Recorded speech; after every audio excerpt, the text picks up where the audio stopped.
Siempre me apasionaron los mundos privados, íntimos, secretos de las personas. Quizá porque allí buscaba una explicación para esta circunstancia tan arbitraria y tan azarosa de estar vivos. Y las busqué y busco sobre todo en aquellas personas que parecen haberle encontrado un sentido a sus existencias.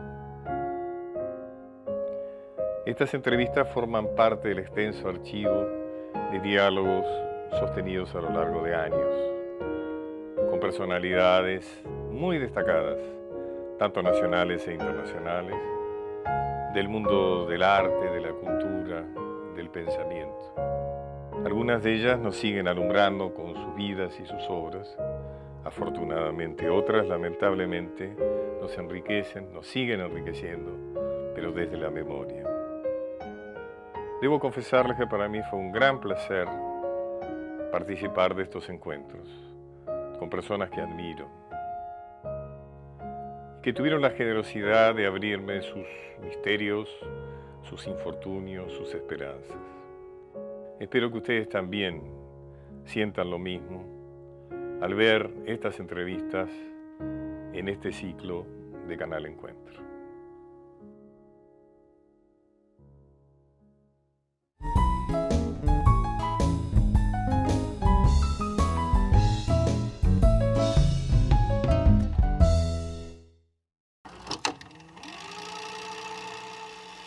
¿Qué está escribiendo, Luna? Nada orgánico en este momento que tenga que ver con lo que estoy haciendo siempre, ¿no? Pero siempre escribo algún artículo para un diario, revista, en fin. Usted acaba de publicar un libro, Los de segunda fila. Segunda fila. Segunda fila. Que es una historia muy interesante sobre aquellos que en realidad no se les ha dado un papel protagónico en la historia y que sin embargo han sido importantes. Tal vez no fueron importantes, pero uno rescata esas figuras olvidadas porque en algún momento vivieron alguna situación que nos permite reconstruir algún fragmento de la historia, ¿no? De cualquier tipo, desde un crimen hasta un gobernador loco, hasta un lobby de sombrereros en Buenos Aires en la época de la emancipación, para evitar que llegaran sombreros importados. En fin, personajes que uno va recolectando. Vamos a tomar eso del gobernador loco, de Laris, creo que se llamaba, ¿no? Jacinto de Laris, a mediados del siglo Gobernador loco, pero un XVII. dictador también, ¿no? Bueno, uno dice loco porque fue totalmente arbitrario, caprichoso, además venal, ¿no es cierto? Es decir, que buscó que sus intereses evidentemente se expandieran, pero además tenía actitudes muy locas, ¿no? Fue gobernador de Buenos Aires Gobernador en de el Buenos Aires. 1600, ¿no? 1650 aproximadamente. Sí. No es raro además que fuera un personaje tan caprichoso, porque claro, en esa época Buenos Aires no era un destino apetecido para los que aspiraban a tener un cargo dentro de la estructura del Imperio Español. No, que no es raro que haya mandado al primero que cayó. Y, bueno, Recordemos que en el Río de la Plata, fundamentalmente en Asunción, que es la ciudad previa, digamos, que era más importante, se da el caso de que es el primer gobernador designado por votación de la gente, que fue Irala, efectivamente. a raíz de que nadie quería venir, digamos, ¿no? Que no había nadie Pero especialmente después fue un interesado. privilegio otorgado por el rey, ¿eh? ¿Cómo no? Asunción pudo efectivamente elegir a su gobernador. Creo que es un caso único en América, ¿no? Porque hasta entonces las autoridades ejecutivas las designaba la corona, ¿no? La corona, claro. Claro. Y a veces se compraban los cargos, ¿no? Sí, por Eran, supuesto, claro. Y de Laris fue un gobernador venal. En Buenos Aires era venal en esa época, ¿no es cierto, Félix? Sí, efectivamente, porque además su gran fuente de ingresos era el contrabando. Un contrabando, tráfico Así de que negros. ya de hecho había una contravención a la ley, y entonces, bueno, el gobernador que hacía la vista gorda también se beneficiaba con eso. Y el que quería perseguir a los contrabandistas terminaba mal, como le pasó a Hernandarias, ¿no? Hernandarias, claro. Claro. Inclusive Buenos Aires, quizá eso la gente no lo conoce, pero a lo mejor sirve, no sé, para explicar algunas cosas nuestras, pero Buenos Aires, a diferencia de la gran mayoría de las ciudades, no se funda desde España, sino que se funda desde Asunción. Es decir, Claro. Garay hace 20 años que está en Asunción y se funda por lo que se llama la Puerta de la Tierra, es decir, Efectivamente. para dar salida fundamentalmente al contrabando que viene del Para- Alto Perú y que tiene que ir al Sí, Alto para Perú. dar salida al comercio, Al no comercio. tanto al contrabando. El contrabando es un subproducto que va apareciendo después, pero la idea era sustituir el clásico itinerario que iba de España a Panamá y de allí al Perú Claro. por una vía directa por el Atlántico. Era Panamá, recordemos que había mucho que más hacerlo barato. por tierra, porque no Claro. estaba el canal, así que Claro. estaban los piratas ahí Sí, pero o en sea, las como- tormentas de América Sí, del Caribe. sí, Era además larguísimo el viaje, larguísimo, mientras claro. que el viaje por Buenos Aires al Alto Perú era relativamente fácil, no había grandes cadenas montañosas que cruzar, ni grandes ríos, de modo que la lógica de las cosas hacía que el camino fuera por acá. Y poco a poco se fue imponiendo esta idea, ¿no? Hasta la creación Buenos del Aires siempre virreinato. fue una epopeya, digamos. Ahí en su libro usted tiene un relato apasionante que es el de Isabel de Guevara, ¿no? Ah, sí. Le pediría que nos lo cuente. Creo que es el primer capítulo del libro, que es una carta relativamente conocida entre los estudiosos, digamos. Esa carta que Isabel de Guevara manda a la reina gobernadora, Juana la Loca, es una palabra, ¿no? A la corona, desde Asunción, contando todos los trabajos que han pasado las mujeres desde la expedición de don Pedro de Mendoza. Y cómo cuando los hombres decaían, eran ellas las que hacían punta, las que los animaban, las que los sargenteaban, dice la carta. Es argenteado. Sí. Una palabra muy linda, porque claro, hacían de sargentos, pero al mismo tiempo sabemos la connotación que tiene la palabra sargentear, ¿no es cierto? Creo que es algo que han hecho siempre las mujeres con los hombres. Con O que mayor o nos- menor sutileza. Que nos han hecho siempre las mujeres. ¿Sí?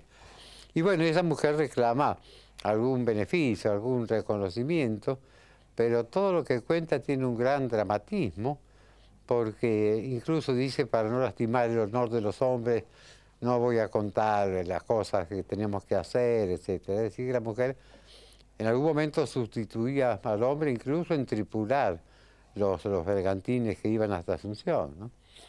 Es muy linda esa carta. Sobre Porque todo no, porque irrumpe, ¿no? Ese tan insistentemente negado papel activo de la mujer, ¿no? En la historia y en particular en este caso en la claro, conquista, ¿no? ese es un papel muy activo, evidentemente, pero también está el otro papel, que por supuesto no dice Isabel de Guevara, pero que sabemos que existió, que es el rol de transmisoras de la cultura. Mm. La mujer española evidentemente era la que iba criando los hijos, e incluso hijos que no eran de ella, pero sí de su marido, mestizos, y les iban inculcando los valores de la cultura española, desde la religión hasta la indumentaria, el protocolo, el lenguaje. Pensemos que estaban poblaciones muy pequeñas dentro de un magma indígena enorme, que se los podía tragar poco a poco, y que fueron las mujeres las que establecieron la continuidad con un tipo de cultura que florecía en España y a la que ellas no querían renunciar. Por más que el idioma se les llenara de palabras indígenas en todos lados, ¿no? Guaraníes o quechuas o lo que sea, ellas mantenían esa identidad con España, que por supuesto se iba matizando, aunque ellas no lo quisieran, con todos los aportes indígenas que van dando lugar al criollo. Sobre todo que hubo, a diferencia de otras conquistas, una vocación, diríamos, del conquistador español de mezclarse, ¿no? Claro. con los indígenas, ¿no? Cosa que no pasó No pasó con la conquista en inglesa Estados ni alemana. No, ni... no, claro. Aquí el conquistador evidentemente no tenía ningún problema en hacerles hijos a las indias, ¿no? Caso ya que hablamos de Asunción, el paraíso de Mahoma, ¿no? Como Ujú. le llamó, creo que fue del barco Centenera, ¿no? Cuando describía La forma en que vivían la los forma españoles, en que con vivían verdaderos absolutamente. harenes. Faltaban mujeres españolas. Claro. Y entonces era bastante lógico esa actitud que asumían los españoles que iban allá. a punto tal que doña Mencía Calderón, viuda de alguien que pudo ser adelantado al Río de la Plata, se embarca con un número que no se sabe bien, pero serían no menos de 20 muchachas de Sevilla, solteras, para ir a Asunción y poblarla de españoles y no Ya ya de desentarlo, como creo que dice la capitulación. Sí. Blanquearlos, claro. Sí. Y lo interesante porque también es una epopeya, ¿no? Porque ella dirige la expedición, naufragan, logran llegar a Asunción después de atravesar Logran llegar a Asunción atravesando desde el Océano Atlántico a la altura de la isla de Santa Catalina, ¿no? Sí, la isla Santa Catalina, claro. pasando por las cataratas del Iguazú. Y llegan hasta Asunción. Qué caminata, ¿eh? Y se casan porque doña Mencía... Sí, se casan todas. Es su hijo, bueno, uno de sus hijos es el fundador de la Universidad de Córdoba, ¿no es cierto? Trejo y Sanabria. Y su nieto es Hernán Arias, justamente. Así ahí está toda una prosapia conquistadora muy importante, ¿no? Hay otra dentro de las historias que he leído, le confieso realmente con mucho gusto, Luna. Está la historia de Toledo de Pimentel, ¿no? Ah, sí, eso me parece. Coterráneo suyo, ¿no? De riojano. Vecino de La Rioja, que en 1692 le escribo, 82, no me acuerdo, le escribe al rey proponiéndole un plan muy audaz. Por de pronto una especie de división interprovincial del trabajo. Claro. Es decir, que La Rioja haga vino y nadie haga vino, que Tucumán haga carretas, nadie haga carretas, que Córdoba haga telas y nadie haga telas. La división nacional del trabajo podría llamarse. Exacto, eso, ¿no? Una división provincial del trabajo o interjurisdiccional. Parafraseando de la división internacional. Exacto, sí. Pero además propone, bueno, denuncia cohechos del obispo, de los curas, de los jesuitas, cómo se apoderan de las calles públicas y qué sé yo. Y además propone al rey que los gobernadores del Tucumán sean alternativamente criollos y españoles, elegidos por los tenientes de gobernador de las distintas ciudades.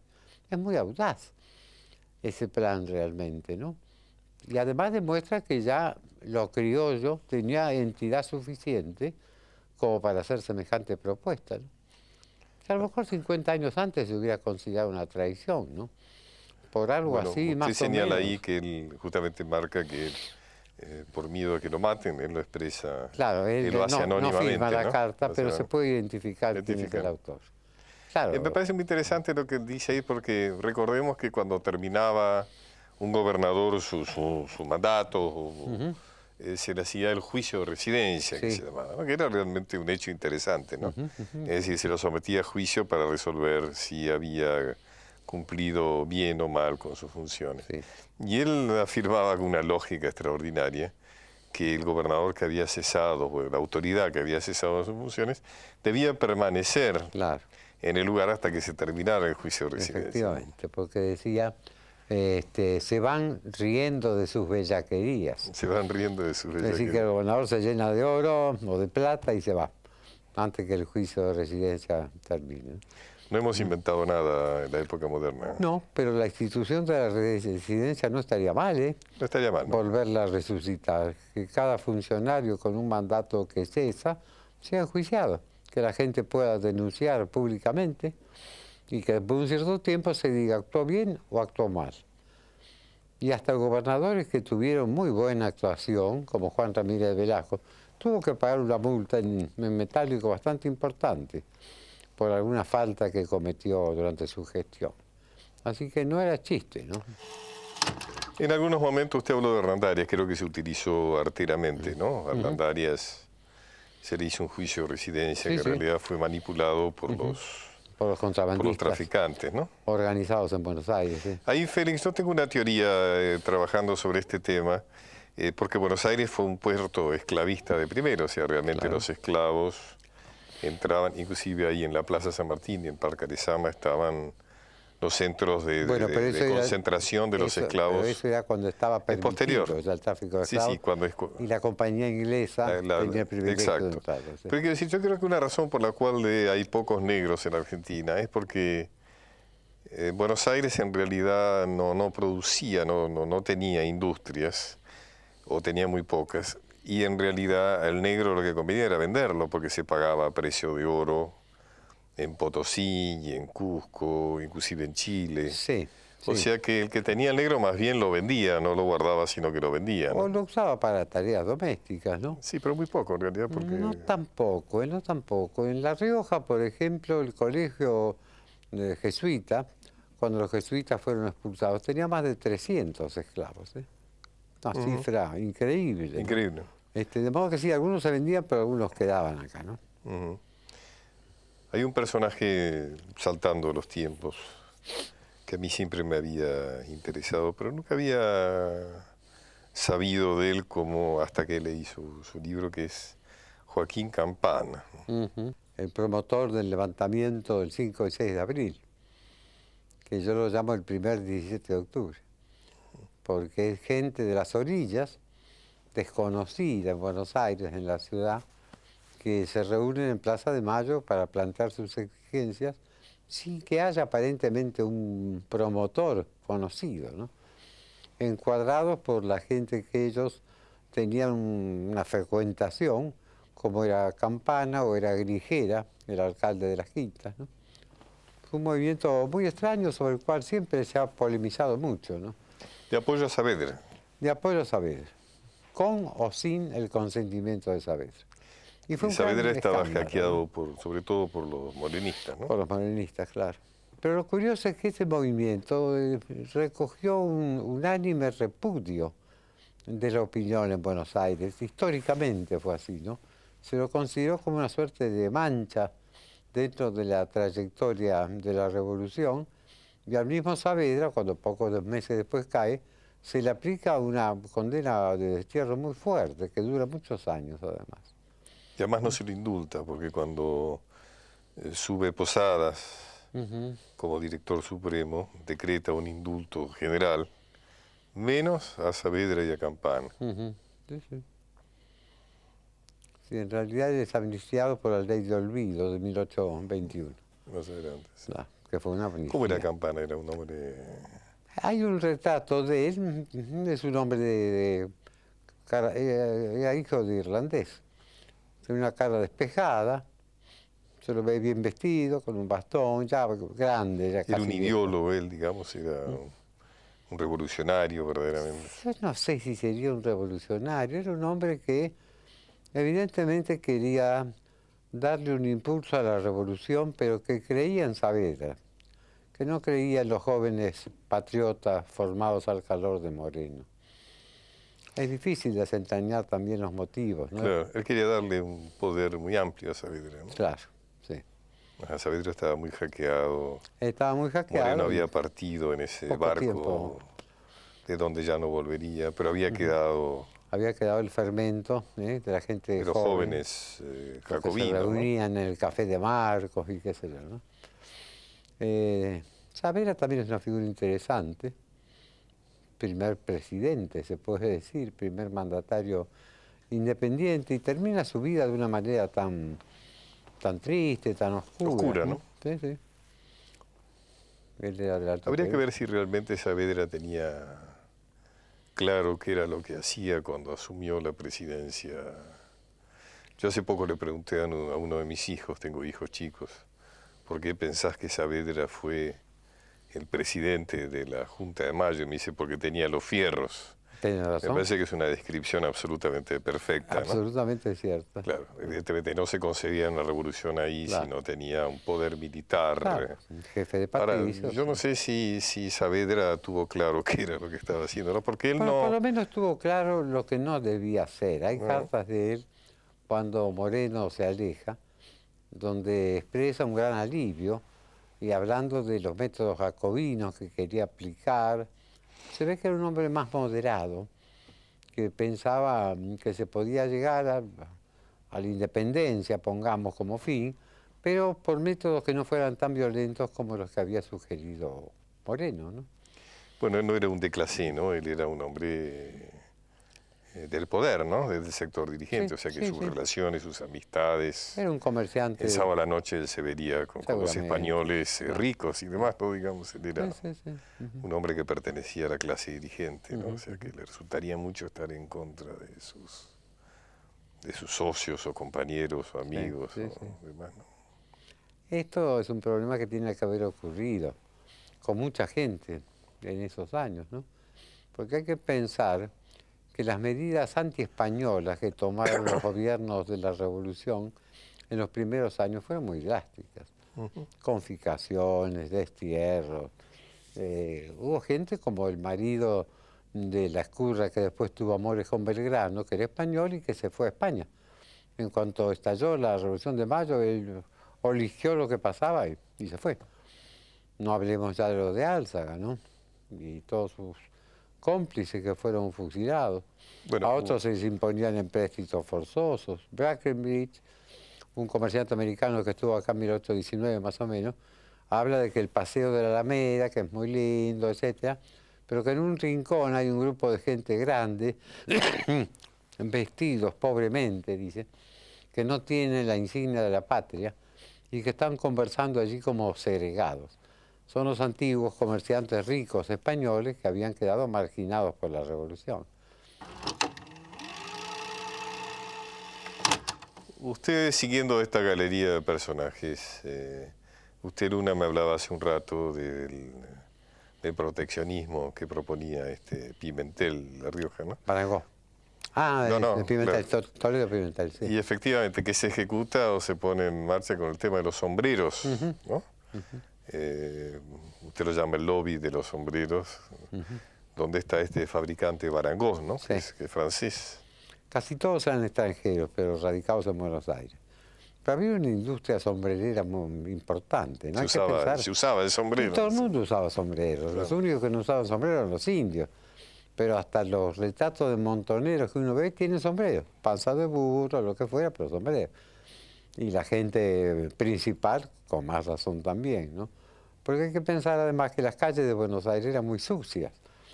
Había mucho polvo, mucha inmundicia, y era necesario el sombrero para proteger el cabello. Lo que hoy uno les parece que es un aditamento ya pasado de moda, bueno, en esa época, durante muchos siglos además, fue un aditamento absolutamente necesario, ¿no?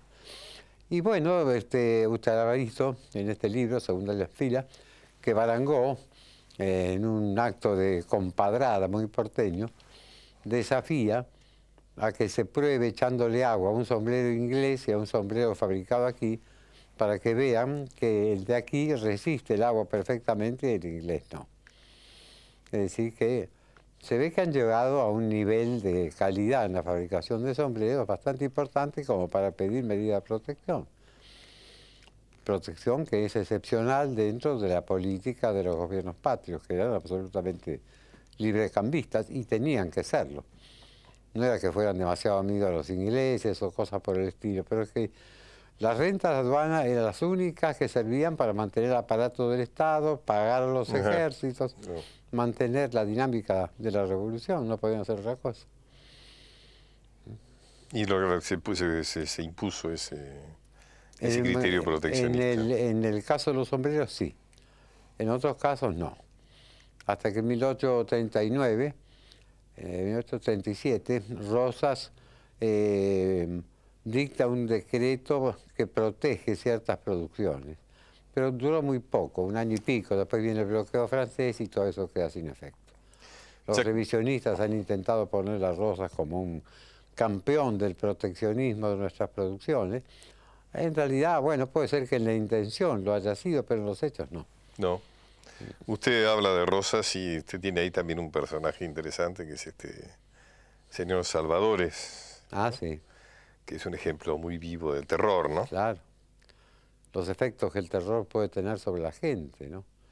Es un hombre, parece que fue empleado de policía, que en un momento, año 40, 1840, cree percibir que va a haber una persecución contra él, que la mazorca puede venir y degollarlo. Entonces se mete en el sótano de la casa y permanece más de 10 años ahí. Más de 10 años. Más de 10 años. Su mujer le trae alimentos, está con ella un rato y después... Él echa la noticia de que se ha ido a Montevideo. Claro, larga el rumor de que se ha ido a Montevideo. Y recién después de Caseros aparece de nuevo a la luz del día. Es un hecho curiosísimo. Yo lo que digo en mi libro es que es un símbolo de las insensateces a que puede llevar el terror por el estado arbitrario. Es decir, un estado arbitrario, caprichoso, puede crear en la gente una actitud desmedida. Porque a lo mejor ya Rosa ni se acordaba de Salvador, ni había nada contra él, pero él seguía con la paranoia de que en cualquier momento lo podían degollar. Y en consecuencia toma esta actitud. Además, en esos casos muchas veces las tragedias se producen a veces por rencores muy personales, ¿no? Claro. Quien claro. está en la posición, a lo mejor un comisario o un jefe de mazorca o que tiene alguna deuda pendiente, sí, ¿no? sí, Como ha pasado tantas veces y no demasiado. Como te digo, no un demasiado comisario lejos, que ¿no? estaba, me acuerdo de Isidro Parodi, el personaje de Borges, Claro. que estaba en la cárcel porque en realidad había un escribiente en la comisaría que le tenía bronca por no sé qué y hizo las cosas como para que el pobre Isidro Parodi apareciera culpable de un crimen que no había cometido, ¿no? Dentro de las arbitrariedades de la historia que usted señala, Félix, usted habla ahí de un personaje chorbarín, ¿no? Ajá. Que tiene calles y que tiene... Sí. Y a quien usted le niega de alguna manera los méritos que supuestamente se le adjudican, ¿no? Sí. También es un caso paradigmático, ¿no? Es decir, cuánto prócer anda por ahí que en realidad tiene que ver con algo que se le ha inventado, ¿no? Pero no con lo que realmente es. De la Recoleta se habla de él como formadores de hombres de armas, de letras, de religiosos y qué sé yo. Tan formador, no sé, fue rector del Colegio Real de San Carlos, donde el trato a los alumnos era muy riguroso, ¿no? Donde no había una intención de formar, sino más bien de ablandar, ¿no es cierto?, a los muchachos para que se convirtieran en gente muy dócil, muy sumisa, muy alejada de toda rebeldía, ¿no? Y este Chorbarín parece que... Habría castigos físicos, inclusive. Habría castigos físicos, por supuesto, comida incomible, condiciones de vida realmente muy duras. Era un colegio prestigioso en esa época. Sí, por supuesto, era el único colegio que había. Y ahí se formaron, qué sé yo, los integrantes de los revolucionarios del 10. Así que no podemos desdeñarlo de todos modos, ¿no? Pero podía haber tenido alguna metodología más pedagógica, más moderna. Se manejaba con los mismos criterios de 100 años atrás, ¿no? ¿Qué eran criterios hispánicos? Los criterios clásicos hispánicos, que en realidad en toda Europa eran más o menos basados en el sacrificio, en el sufrimiento. Sacrificio, sí, la sumisión, una terrible disciplina, una vida muy poco regalada, muy dura. Sin vacaciones, creo que usted señala que no... No tenían vacaciones. Que hay una madre que pide que lo dejen salir a su hijo por irse de vacaciones. Las vacaciones eran ir a la chacrita, o a la chacarita de los colegiales, y bueno, tenían ahí un régimen un poco más atenuado, pero siempre estaba bajo la férula de sus maestros, sus preceptores, ¿no? Y tenían que estudiar también, ¿no? En esa lápida que usted señala, creo que se dice que fue fundador de la Biblioteca Nacional. Sí. ¿Usted niega eso? No, él fue director, uno de los primeros directores, sí. Ajá. Y lo fue unos cuantos años, pero no fundador. Hace poco justamente escuché que se le quería dar algún nombre de Chorbarín a alguna parte de la Biblioteca Nacional porque se decía que había sido el fundador. Habría que buscar Habrá que chequear verdaderamente eso. Habría que buscar bien a ver si no se comete un error histórico en eso, claro. Un verdadero héroe es el negro Ancina, ¿no? Que usted lo muestra, cuenta ahí muy brevemente. El que lo acompaña a Artigas hasta su muerte. Un ejemplo de lealtad, ¿no? Claro, cosa muy común en los negros de aquella época, donde todos los jefes militares y políticos también tenían un asistente, el hombre que se ocupaba de las cosas menores, o no tan menores, ¿no? Y que estaba al lado de su amo, siempre, ¿no? Y tal vez moría con él. De modo que el caso de este negro es paradigmático de lo que eran los morenos en aquella época, ¿no? Algunos de ellos al menos, ¿no?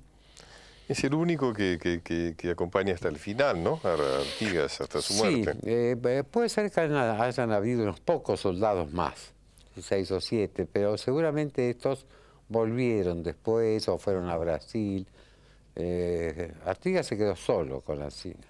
En Paraguay, recordemos Paraguay, que él muere en Paraguay. Sí, no lejos de Asunción. Traicionado por sus, digamos, no solo enfrentado con los portugueses y los brasileños, sino también traicionado por sus ex aliados de las provincias de Río de la Plata, ¿no? Sí, evidentemente Ramírez no sé si lo traiciona o si comprende que no puede seguir ya acompañando a Artigas, porque su proyecto político es inviable, ¿no? Y porque además choca con sus propias ambiciones personales, ¿no? Siempre en estas cosas, en estos parricidios, hay lo personal y lo ideológico muy mezclados, ¿no? Hay que recordar la furia de Artigas, de tanta gente que va a Pilar y que muchas veces no sabe qué es lo que pasó en Pilar, digamos, ¿no? Pero el Tratado de Pilar, que es el tratado que se firma entre Buenos Aires y Santa Fe y Entre Ríos, ¿no? Sí. López, Ramírez y Buenos Aires, creo que era Zarratea, ¿no? Sí, Zarratea. Donde Ramírez va supuestamente en representación de los pueblos libres, ¿no? O sea, va representando Bueno, también se proclama a gobernador de Artigas. Entre Ríos. ¿Eh? Se proclama gobernador de Entre Ríos. Claro. Un cargo que no existía hasta ese momento, pero que evidentemente lo separa de Artigas. Que era el pero protector. asume de alguna manera, Artigas supone que Ramírez va a representar la posición, ¿no? Creo, no sé, Félix, le pregunto. Y luego su furia es cuando ve que Ramírez en realidad se corta solo. Se corta solo. Sí, claro, claro. Inclusive que no le arranca a Buenos Aires la promesa del apoyo a la banda oriental para repeler la invasión portuguesa, ¿no? Claro. Era imposible que Buenos Aires, en las condiciones que estaba, se comprometiera a semejante cosa. Y Ramírez es el que lo derrota finalmente, ¿no? En batalla a Artigas. Sí, ¿no? sí. Es el que ya, digamos, termina con Artigas, ¿no? Sí, ya no hay grandes batallas ahí. Claro. Es una persecución, una huida de Artigas hacia Misiones y después hasta Paraguay. Es el final de su carrera, ¿no? La estadía de Artigas en Paraguay no fue tampoco muy placentera, ¿no? No, le dieron un pedazo de tierra para que cultivara, lo dejaron tranquilo, probablemente vigilado, ¿no? Pero cuando muere Francia, lo ponen preso, lo engrillan, está un tiempo así. Después lo liberan y sigue en su chacrita de Caraguatá, que es donde muere. Caraguatá, claro. Caraguatá. Lo visitan muy Recordemos de que cuando en Francia cuando fue alguien. un dictador, un gobernante de Paraguay durante muchos años, ¿no? Sí. No tenga miedo de decir dictador, porque lo fue en grado sumo, ¿no? Absolutamente, ¿no? Ha sido protagonista de novelas también, ¿no? Sí, claro. Yo el Supremo. Yo el Supremo de Robasto. Claro. De cuando en cuando, ya viejito, lo visitaban algunos, como el general Paz, por ejemplo, algún enviado de Rosas, según dicen, pero él se negó a irse de ahí. Ya estaba muy viejo, además, estaría acostumbrado a esa vida de retiro. Ni siquiera intentó, cuando le sugirieron, volver al Uruguay. Él vuelve a Uruguay 6 años después de su muerte. Sus restos, ¿no? Sus restos. Usted habla también en su libro, siguiendo, a medida que me voy acordando, un personaje muy fascinante, que es esta monja tan intolerante, ¿no? Sí. Bueno, ese es un símbolo de los prejuicios de la época colonial, ¿no? Que, bueno, subsistieron un tiempo, aunque más atenuados. Esta es una monja capuchina que al enterarse de que una novicia sería mestiza... Las monjas capuchinas eran de reclusión, ¿no? Eran de reclusión, sí. Se opone a que esta novicia entre al convento y como entra igual, le hace la vida imposible y consigue que algunas monjas se le adhieran a su posición. Y dura en esta especie de cisma 15 años. 15 años. A pesar de las reprensiones, de las sanciones de la que es objeto, sigue intransigente virtualmente hasta que muere. La acusación, por decirlo de alguna manera, que ella le hace a esta novicia que quiere entrar es que es mulata, ¿no? Sí. De sangre impura, ¿no? Exacto. Y existe esa acusación en nuestra historia. Yo recuerdo que a Rivadavia, cuando lo querían denostar, le decían mulato. Claro, pero mulato es un insulto que duró todo el siglo pasado y algunas décadas de este siglo.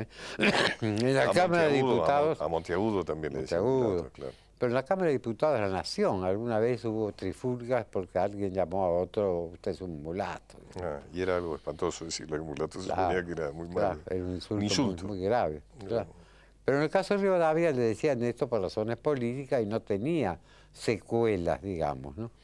Pero en cambio en esta monja sí, porque como el reglamento del convento decía que el convento o la orden era para jóvenes nobles, es decir, para mujeres de una clase social sin mancha, digamos, de sangre impura.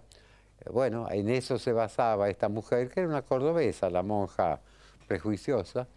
En esto se basaba para que esta novicia fuera segregada.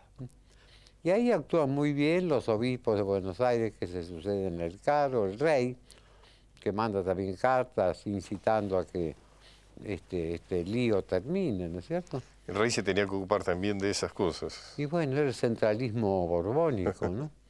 Donde hasta una intriga en un convento de una remota ciudad del imperio tenía que pasar por los ojos del rey.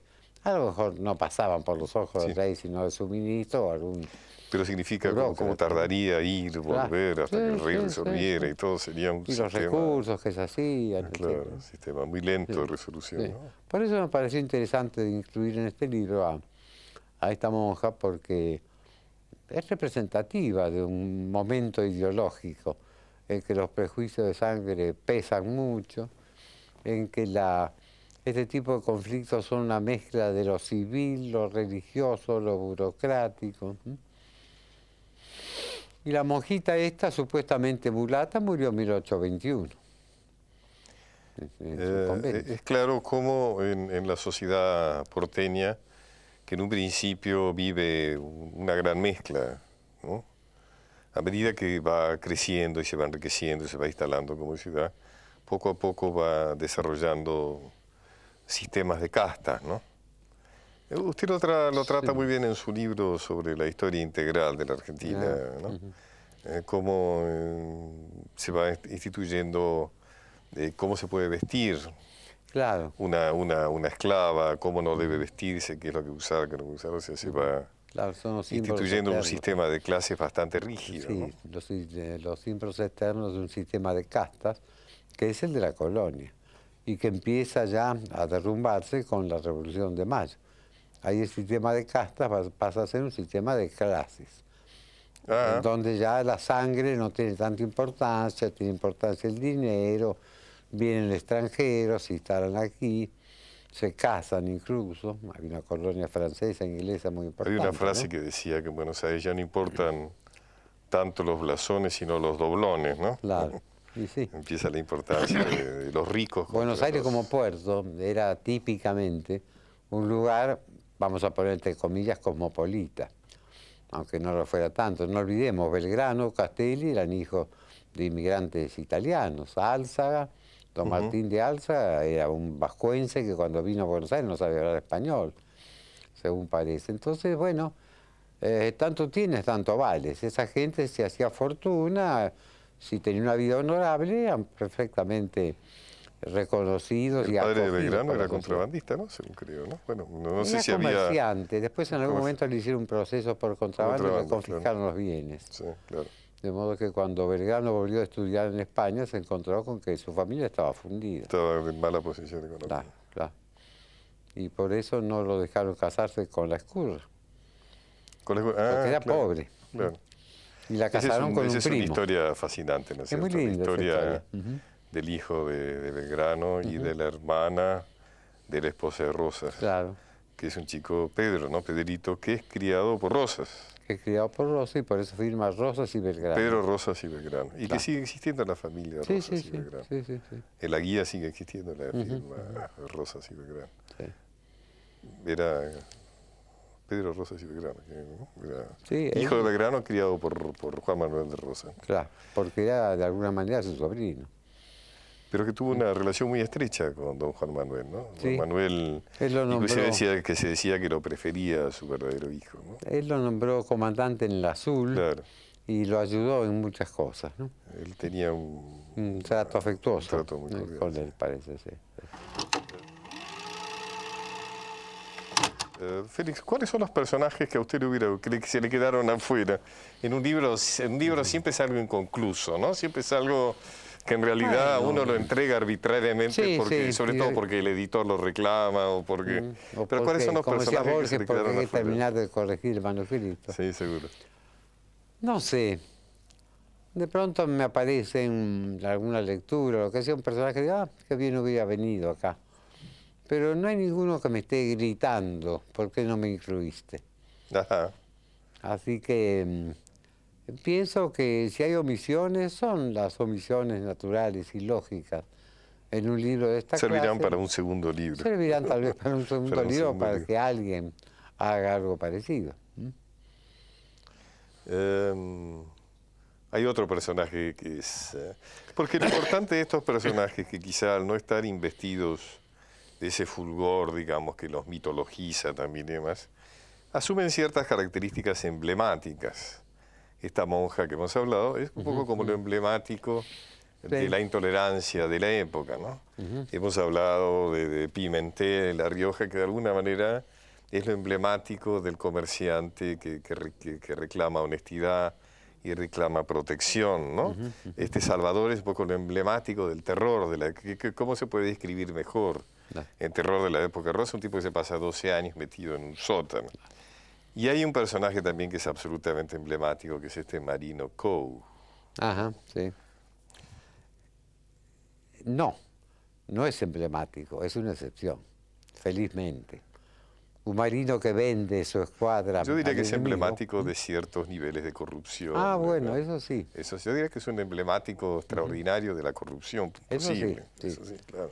Además de una corrupción tan absolutamente abierta, no tapada por nada, ni siquiera por la hipocresía. Por razones de Estado, podríamos decir. Sí, claro, por nada, razones de Estado, Le claro. entregan las onzas, la gente de Buenos Aires se junta, hace la vaquita, le entrega las onzas y Coe le dice, acá tenemos barcos. Cuéntelo para que... Bueno, ya cuando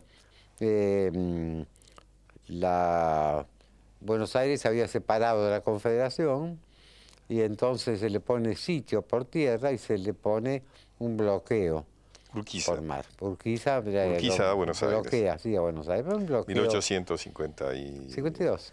Claro. 52-53. Es un bloqueo Después que... de Caseros y antes de la... Exacto, antes de- después del 11 de septiembre. Es un bloqueo que si se hubiera hecho bien hubiera estrangulado a Buenos Aires. Porque evidentemente Buenos Aires dependía del comercio, de los barcos que llegaban del exterior. Pero Coe ya mostraba cierta vocación para dejar pasar algunos buques. Era otros un no. marino mercenario, ¿no es Era cierto? norteamericano. Norteamericano. Había venido acá en tiempos de Rivadavia, se había comportado bien, se había Había estado casado a las órdenes de Brown. a las órdenes de Brown. Se había casado Había con una dirigido niña. esa famosa goleta Sarandina, ¿cierto? Claro. Esa tan histórica, Sí, ¿no? sí, sí, sí. O sea que era un marino que había tenido Una cierta actuación. una cierta actuación. Sí. Y bueno, en algún momento lo tientan, los de Buenos Aires lo tientan para que abandone la escuadra, la entrega a Buenos Aires, a cambio de una suma de dinero contante y sonante, en pesos, papel y en onzas de oro. Claro, en vez de armar una escuadra para combatir, directamente lo sobornan. Lo compran. Debe ser más barato y Claro. menos sangriento. Sí. Y este hombre se fue a Montevideo, estuvo un tiempo y después vivió en Buenos Aires, despreciado por mucha gente, ¿no? Pero vivió acá sin que nadie lo molestara. Recuerdo que hay algunos personajes importantes que son los que llevan el dinero, digamos, ¿no? Por eso decía, es una razón de Estado, ¿no? Sí, sí, siempre se trató de ocultar los nombres, Claro. pero se sabe quiénes fueron, ¿no? El acto fue un acto que avergonzó, diríamos, a Buenos Aires, haber usado ese método para librarse de la flota bloqueadora. Y por eso se tendió un manto un poco de olvido sobre esto. Pero bueno, se conoce y ha habido investigaciones donde muestran hasta los recibos firmados. Recibo firmado. Sí, sí, sí. Un gran historiador de La Plata, que está citado en mi libro, en este momento no me acuerdo si fue Allende o quién, demostró todo eso. En expedientes donde están las cuentas del Estado de Buenos Aires. Sí, este es un personaje bastante siniestro, menos mal, no era argentino, ¿no? Por eso siempre los marinos cuando uno les recuerda este episodio vergonzoso, dice, bueno, no, pero era un mercenario. Era un mercenario. Claro. Pero en realidad hubo algunos marinos argentinos que participaron de eso, ¿no? Se beneficiaron con el soborno a Coe también. Algunos apellidos bastante aristocráticos, ¿no? Pinedo. Pinedo. El mismo Pinedo que se escapó de las Malvinas cuando el ataque inglés. ¿Qué está escribiendo Félix ahora? Estoy haciendo una historia del Automóvil Club que me encargaron, Ajá. que es muy lindo porque es un Esa es la esfuerzo historia de, claro, muy la historia argentino, del ¿no? transporte automovilístico. Sí, Claro. sí, está además, es paralela con todo este siglo, ¿no? ¿Cuándo empieza el automóvil? 1904. 1904. Lo funda Dalmiro Varela Castells y unos pocos más locos del automóvil en esa época, ¿no? Y es muy interesante porque hay, deliberadamente o no, un propósito con mucha coherencia.